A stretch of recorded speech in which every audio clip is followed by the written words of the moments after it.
Former Trump campaign chief Paul Manafort pleading guilty to conspiracy and obstruction charges in a plea deal, agreeing to cooperate to some extent with special counsel Robert Mueller. Rudy Giuliani, counselor to the president, issued this statement saying, quote, "Once again, an investigation has concluded with a plea having nothing to do with President Trump or the Trump campaign. The reason? The president did nothing wrong."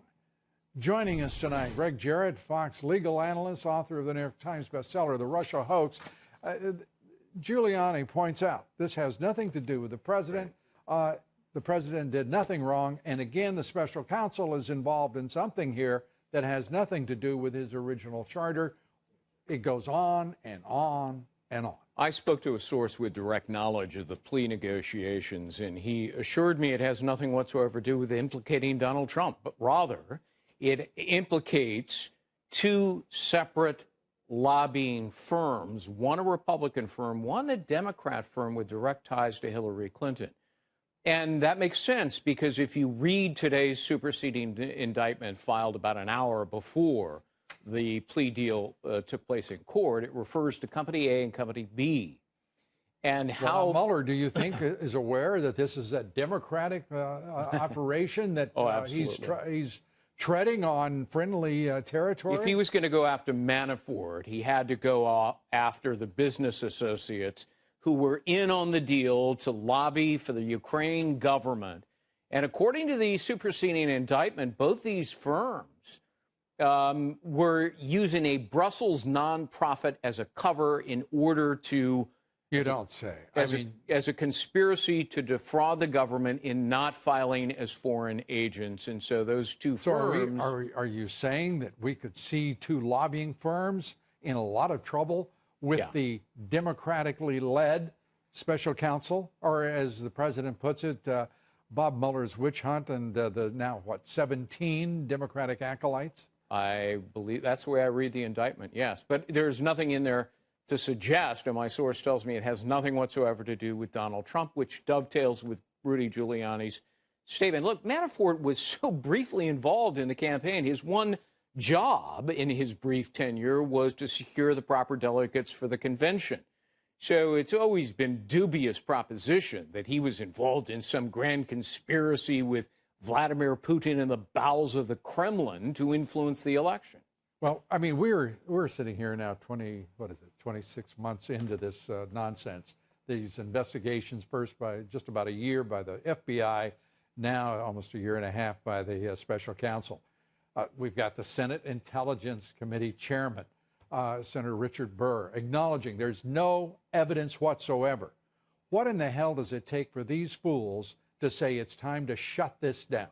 I would hope that not only would they wind this down and shut it down, but that a special counsel and or grand jury is convened to investigate people like Comey McCabe, Peter Strzok, Lisa Page, the whole gang, including Rod Rosenstein, who continues to obstruct Congress. Well, these are the people who need to be investigated. In my judgment, these are the people who committed crimes. Well, your opinion, everyone's opinion. The fact is that all of the texts reveal that that Strzok, that Page, we can go through McCabe and Comey and the Department of Justice, Bruce Orr, the entire FBI leadership, the entire Department of Justice leadership are toxic.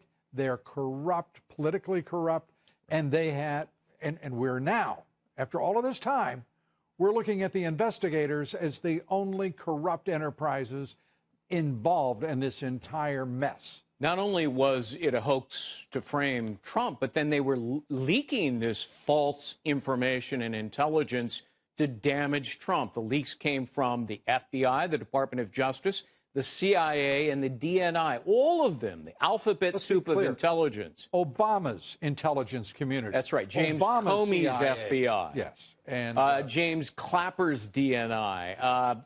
John Brennan's CIA. These are the people who should be in front of a grand jury answering questions and facing... By the way, one thing you said, I've just got to say. No more special counsels. I know it's very popular for a lot of people to talk about another special. Give me a legitimate prosecutor. Yeah, I'll just take give me a grand jury. Give me an legitimate, honest prosecutor and a grand jury. That's what you need. No special counsel. I've had a belly full. Tell Lindsey Graham that, who's been saying we need another special Senator counsel. Graham, no more special counsels. Cool off. Day for Mr. Manafort, but he's accepted responsibility, and he wanted to make sure that his family was able to remain safe and live a good life. He's accepted responsibility, and this is for conduct that dates back many years, and everybody should remember that. I think Manafort is entirely a sideshow. We don't know what Paul Manafort knows, but there's no reason to believe that anything that Paul Manafort has will in any way implicate the President of the United States. Interesting. Ken Starr last night on the show. Today, a plea deal officially from Paul Manafort, former campaign chairman for the Trump campaign.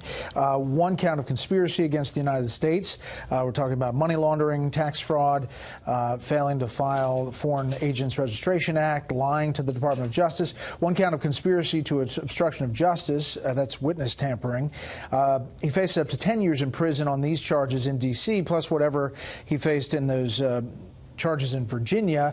And under the terms of this deal, this is the big part, Manafort is cooperating with special counsel Mueller's investigation. Well, the White House put out a statement. Sarah Sanders said this had absolutely nothing to do with the president or his victorious 2016 presidential campaign.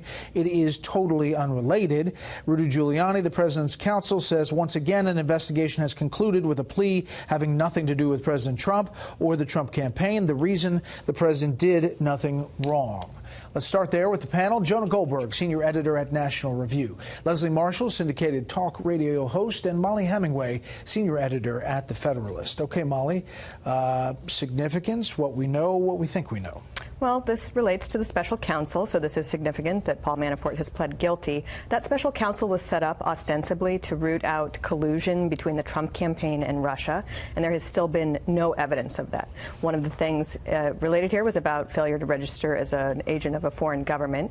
So if the special counsel is interested in a failure to register for Russia that deals with the 2016 election, he should start looking at Christopher Steele, who was the British agent who was secretly hired by Hillary Clinton and the Democratic National Committee to create the Russia narrative, and that was weaponized and used by the FBI. At the same time, he was working for Russian oligarchs like Oleg Deripaska and lobbying on their behalf to the Department of Justice, to the number 4 guy at the Department of Justice, Bruce Orr. So if this special counsel is actually interested in what it was ostensibly set up to look into, he has a long way to go in another direction. Sometimes the president likes what Alan Dershowitz says. Sometimes he doesn't. Here he is today reacting to all of this.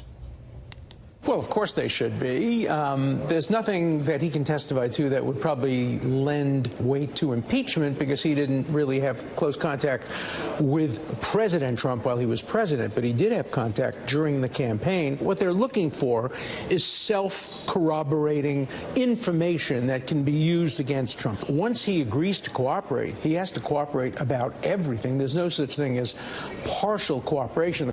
And, Jonah, the question at the beginning was, should the White House be worried, or the president be worried? Yeah, look, I think it should be a little bit. I think Sarah Sanders is absolutely right when she says the crimes that he was charged with in these cases had nothing to do with the president. The only thing that, and I tend to agree with Ken Starr, that Manafort may not have anything that touches the president. The only issue is he had to give Manafort something that Manafort wanted. He had to give Mueller something that Mueller wanted. Otherwise, Mueller wouldn't have given him a deal. Now, what that is has to be, at the very minimum, interesting. Now, whether it leads to impeachment or anything like that stuff, I dismiss Alan Dershowitz's arguments about, I'm not arguing for impeaching Donald Trump, but Alan Dershowitz has simply created a theory about impeachment, declared Donald Trump his de facto client, and then takes whatever argument that is useful to him to make it. Who knows what Manafort is offering, and who knows whether it's necessarily true. But it can't be nothing. Yeah. Leslie, here's the president talking to Ainsley Earhardt about Paul Manafort. One of the reasons I respect Paul Manafort so much is he went through that trial. I know all about flipping. For 30, 40 years, I've been watching flippers. Everything's wonderful, and then they get 10 years in jail, and they flip on whoever the next highest one is, or as high as you can go. It almost ought to be outlawed. It's not fair. Are you considering pardoning Paul Manafort?